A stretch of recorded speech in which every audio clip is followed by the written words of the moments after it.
আসসালামু আলাইকুম।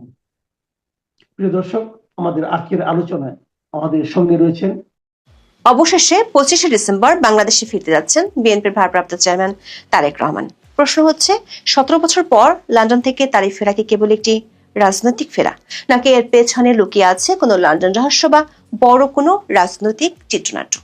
তারেক রহমানের এই ফেরার ঘোষণার সাথে সাথে রাজনৈতিক অঙ্গনে যে পরিমাণ নাটকীয়তা এবং জনমনে যে অসংখ্য প্রশ্ন তৈরি হয়েছে, তার সমসাময়িক অনেক ইস্যুকে ছাড়িয়ে গেছে। কারণ এই ফেরার পেছনে অনেক যদি এবং কিন্তু রয়ে গেছে। বিশেষ করে আওয়ামী লীগের পতনের পর এবং সবগুলো মামলা থেকে খালাস পাওয়ার পরও ফেরেননি তারেক রহমান। এমনকি মায়ের অসুস্থতার সময়ও দেশে আসতে পারেননি তিনি। উল্টো বলেছিলেন, দেশে ফেরার সিদ্ধান্ত নেওয়াটা তার একার হাতে নেই। তখনই রাজনৈতিক বোদ্ধা থেকে শুরু করে সাধারণ মানুষের আলোচনায় প্রশ্ন উঠেছিল, কোন শক্তি আড়াল থেকে তারেক রহমানের দেশে ফেরার লাগাম টেনে ধরছে? এগুলো কি দেশীয় না বিদেশি শক্তি? বিশেষ করে তারেক রহমানের অতীত রাজনৈতিক জীবনের সাথে জড়িত থাকা দেশি বিদেশি তিনটি পক্ষের সাথে আদৌ কোনো সমঝোতা হয়েছে কি না, এবং হলে সেটি কিভাবে, সেগুলো বরাবরের মতোই পর্দার আড়ালেই থেকে গেছে।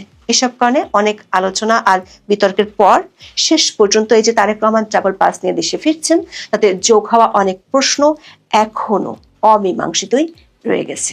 আবার দেশে ফেরার সাথে অনেক ধরনের কঠিন চ্যালেঞ্জ অপেক্ষা করছে তার সামনে। এই চ্যালেঞ্জগুলো যোগ করছে আরো নতুন নতুন প্রশ্ন। এসব প্রশ্নের স্বরূপ জানতে চলুন। 2007 সালে সেনা সমর্থিত তত্ত্বাবধায়ক সরকারের সময় দুর্নীতির অভিযোগে আটক হয়ে 18 মাস কারাগারে ছিলেন তারেক রহমান। কথিত আছে, ওই সময় সেনাবাহিনীর কাছে মুচলেকা দিয়ে মুক্তি পেয়েছিলেন তিনি। এরপর 2008 সালে সপরিবারে তিনি লন্ডনে চলে যান। 2024 সালের 5ই আগস্ট শেখ হাসিনার পতন বাংলাদেশের রাজনীতির খোল নলচে বদলে দেয়। এই পালা বদলের প্রধান সুবিধাভোগী হিসেবে আবির্ভূত হয় বিএনপি। তখন সবাই মনে করেছিল তারেক রহমান সহসাই দেশে ফিরবেন। তার বিরুদ্ধে থাকা 84টি মামলা খুব দ্রুত অকার্যকর হয়ে গেলে বিএনপির পক্ষ থেকে বলা হয়, খুব দ্রুতই ফিরছেন তারেক রহমান। কিন্তু রাজনৈতিক বাতাসের গতির সাথে তাল মিলিয়ে আদালতের দিক পাল্টে গেলেও তারেক রহমানের আশাটা ছিল অনিশ্চিত। সবগুলো মামলা থেকে খালাস ও মামলাগুলো বাতিল হওয়ার পরও তিনি যখন ফিরছিলেন না, তখনই নানা ধরনের কথা শুরু হয়েছিল। বিশেষ করে মায়ের অসুস্থতার সময়ও তিনি যখন দেশে ফিরছিলেন না, তখন সমালোচনা কম হয়নি। ফিরছিলেন না বলে বলা ভালো, ফিরতে পারছিলেন না। এরপর গত 1 মাসে তারেক রহমানের দেশে ফেরা নিয়ে বহু প্রশ্ন নানান আলোচনায় আলোচিত হয়েছে। 25শে ডিসেম্বর তারেক রহমান ফিরলেও সে প্রশ্নগুলো এখনো অমীমাংসিতই রয়ে গেছে। প্রথম প্রশ্নটির সাথে জড়িত রয়েছে তারেক রহমানের নিজের একটি ফেসবুক পোস্ট। মায়ের অসুস্থতার সময় তারেক রহমান যখন ফিরছিলেন না, তখন তর্ক বিতর্ক এবং ধোঁয়াশার মধ্যে তিনি নিজেই দেন বিস্ফোরক এক পোস্ট। জানান তার দেশে ফেরার সিদ্ধান্ত ঝুলছে অদৃশ্য শক্তির হাতে। ফেসবুকে 29 নভেম্বর লেখেন, এমন সংকটকালে মায়ের স্নেহ স্পর্শ পাবার তীব্র আকাঙ্ক্ষা যে কোনো সন্তানের মতো তারও রয়েছে, কিন্তু অন্য আর সবার মতো এটা বাস্তবায়নের ক্ষেত্রে তার একক সিদ্ধান্ত গ্রহণের সুযোগ অবারিত ও একক নিয়ন্ত্রণাধীন নয়। তারেক রহমানের এই বক্তব্য ছিল চলমান রাজনীতিতে অনেকটা আকস্মিক বজ্রপাতের মতো। প্রশ্ন ওঠে, পরিবর্তিত রাজনীতির প্রধান নিয়ন্ত্রক হিসেবে যাকে মনে করা হচ্ছিল, তার এমন অসহায়ত্বের কারণ কি? রাজনীতির পুতুল নাচে কার হাতে রয়েছে সুতার আসল মালিকানা? তারেক রহমানের এই বক্তব্যে বিব্রতকর অবস্থায় পড়তে দেখা গিয়েছিল অন্তর্বর্তী সরকারকে। কয়েকজন উপদেষ্টা তড়িঘড়ি করে দাবি করেন, দেশে নিরাপত্তার কোনো সংকট নেই, দেশে আসা বা না আসার বিষয়টি পুরোপুরি নির্ভর করছে তারেক ও তার পরিবারের সিদ্ধান্তের উপর। বল তারেকের কোর্টে ঠেলে দিতে সরকারের তৎপরতা ছিল চোখে পড়ার মতো। জনাব তারেক রহমান তার পোস্টে আরো লিখেছিলেন, স্পর্শকাতর বিষয়টি বিস্তারিত বর্ণনার অবকাশ সীমিত। রাজনৈতিক বাস্তবতায় এই পরিস্থিতি প্রত্যাশিত পর্যায়ে উপনীত হওয়া মাত্রই তার স্বদেশ প্রত্যাবর্তনের প্রতীক্ষার অবসান ঘটবে। এখন যেহেতু তারেক রহমান ফিরছেন, তাই প্রশ্ন উঠছে, সেই রাজনৈতিক বাস্তবতা আসলে কি এবং কারা সেই নিয়ন্ত্রক যাদের গ্রিন সিগন্যাল পাওয়ায় তারেক রহমান দেশে ফিরতে পারছেন? যদি তাই হয়, তাহলে তারেক রহমান কি স্বাধীনভাবে রাজনীতি করতে পারবেন, নাকি সেই আড়ালের পক্ষগুলোর সিদ্ধান্ত মেনে নিয়ে তাকে রাজনীতি? সবচেয়ে বড় প্রশ্ন হলো, সেই শক্তিগুলো কি বা তারা কারা যাদেরকে ম্যানেজ করে তারেক রহমানকে দেশে ফিরতে হলো? এক্ষেত্রে বিভিন্ন সময় তিনটি পক্ষের কথা নানান আলোচনায় উঠে এসেছে। এগুলো হলো সেনাবাহিনী, ভারত ও আমেরিকা। বিএনপির প্রয়াত স্থায়ী কমিটির সদস্য ব্যারিস্টার মওদুদ আহমেদ তার কারাগারে কেমন ছিলাম বইতে লিখেছেন, এমনও হতে পারে খালেদা জিয়া সেনাবাহিনীর জেনারেলদের সঙ্গে এই সমঝোতা করেছিলেন যে তারেক রহমান আপাতত নিজেকে রাজনীতিতে জড়াবেন না, এবং এই মর্মে তারেক রহমান কোনো সম্মতিপত্রে স্বাক্ষরও দিয়ে থাকতে পারেন। বিবিসি বাংলাকে রাজনৈতিক বিশ্লেষক মহিউদ্দিন আহমেদ বলেছেন, বাংলাদেশের রাজনীতিতে যুক্তরাষ্ট্র ও ভারতের অবস্থান গুরুত্বপূর্ণ। এই দুদেশের নীতিগত অবস্থান পরিবর্তন ছাড়া তারেক রহমানের ফেরার ঝুঁকি থেকেই যায়। তিনি উল্লেখ করেন, উইকিলিক্সের ফাঁস হওয়া প্রতিবেদনে তারেক রহমানের বিষয়ে যুক্তরাষ্ট্রের আপত্তির বিষয়টি সামনে এসেছিল, এবং যে যাই বলুন না কেন ভারত ও যুক্তরাষ্ট্রের নীতির পরিবর্তন না হলে তারেক রহমান দেশে ফিরবেন কোন ভরসায়। মহিউদ্দিন আহমেদ দাবি করেছেন, বাংলাদেশের রাজনীতি অনেকটাই নির্ভর করে ভারত ও যুক্তরাষ্ট্রের চাওয়ার উপরে। দর্শক, তারেক রহমানের দেশে ফেরা নিয়ে ভারতীয় সংবাদ মাধ্যমেও বেশ গুরুত্ব দিয়ে খবর প্রকাশিত হতে দেখা যাচ্ছে। 17 বছর পর খালেদা জিয়ার ছেলে বাংলাদেশে ফেরার গুরুত্ব কি তা তুলে ধরে একটি প্রতিবেদন প্রকাশ করেছে এনডিটিভি। শুধু প্রকাশই নয়, মঙ্গলবার দুপুরে এটি ছিল তাদের ওয়েবসাইটের প্রধান সংবাদ। এদিনই ভারতের আরেকটি সংবাদপত্র বিজনেস টুডে একটি প্রতিবেদন প্রকাশ করেছে, যার শিরোনাম হলো তারেক রহমানকে জানুন, বাংলাদেশের রাজনীতির গতিপথ যিনি বদলে দিতে পারেন। ভারতীয় গণমাধ্যমগুলোর খবরে বলা হয়েছে, তারেক রহমানকে নিয়ে ভারতের সরকারি মহলে অস্বস্তি ছিল কূটনৈতিক অঙ্গনে আলোচিত বিষয়। তার শুরুটা হয়েছিল 2001 সালে বিএনপি ক্ষমতায় যাওয়ার পর। তারেক যখন দণ্ডমুণ্ডের কর্তা হয়ে উঠেছিলেন, তখন আসামের বিদ্রোহী সংগঠন উলফাকে মদত, নয়াদিল্লির চক্ষুশুল দাউদ ইব্রাহিমের সঙ্গে সম্পর্কের গুঞ্জন তারেক রহমানকে নিয়ে ভারতের মধ্যে নানা সন্দেহ তৈরি করেছিল।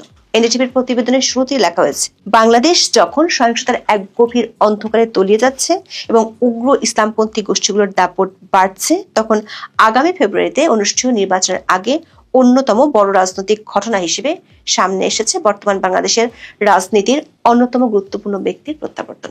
ভারতীয় গণমাধ্যমগুলো বলছে, তারেক রহমান নয়াদিল্লির কাছে শ্রেয়তর হতে পারেন, কারণ তিনি দিল্লি পিন্ডি উভয়ের কাছ থেকে সমান দূরত্ব রাখার কথা বলছেন। সাম্প্রতিক ভারত বিরোধিতার বানের মধ্যে বিএনপির সংযমী আচরণ নিয়ে চলছে নানান আলোচনা। বিশেষ করে গত কয়েকদিনে ভারত বিরোধী প্রকাশ্য কর্মসূচির কোনোটিতে দলটির অংশগ্রহণ চোখে পড়েনি। এমনকি বিভিন্নভাবে এ ধরনের আগ্রাসী কর্মসূচির সমালোচনাও শোনা যাচ্ছে বিএনপি নেতাদের কণ্ঠে। বিস্ময়করভাবে সাবেক স্বরাষ্ট্র প্রতিমন্ত্রী লুৎফুজ্জামান বাবরও ভারতের বিরুদ্ধে কূটনৈতিক শিষ্টাচার বহির্ভূত কর্মকাণ্ডের বিরোধিতায় সরব হয়েছেন। ভারতীয় দূতাবাস ঘেরার সমালোচনা করে 18 ডিসেম্বর ফেসবুকে তিনি লেখেন, কিছু তরুণ দেশপ্রেমের আবেগে ও ভূ রাজনীতি ও কূটনৈতিক শিষ্টাচার সম্পর্কে সীমিত ধারণা থেকে তার নাম ব্যবহার করে অনাকাঙ্ক্ষিত কর্মসূচিতে জড়িয়েছেন। এটি দুঃখজনক। দেশপ্রেম প্রশংসনীয়, তবে তা যেন রাজনৈতিক ও কূটনৈতিক শিষ্টাচার লঙ্ঘন না করে। সংবেদনশীল জাতীয় পরিস্থিতিতে সবাইকে শান্ত, সংযত ও দায়িত্বশীল থাকার আহ্বান জানান তিনি।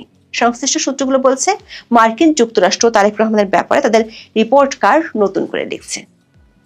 দর্শক, তারেক রহমানের দেশে ফেরার মধ্যে আরো প্রশ্ন আছে যেগুলোর উত্তর এখনো পাওয়া যায়নি। বিবিসি বাংলার খবরে বলা হয়েছে, তারেক রহমান এতদিন কোন স্ট্যাটাসে লন্ডনে ছিলেন সে প্রশ্ন অমীমাংসিতই থেকে গেছে।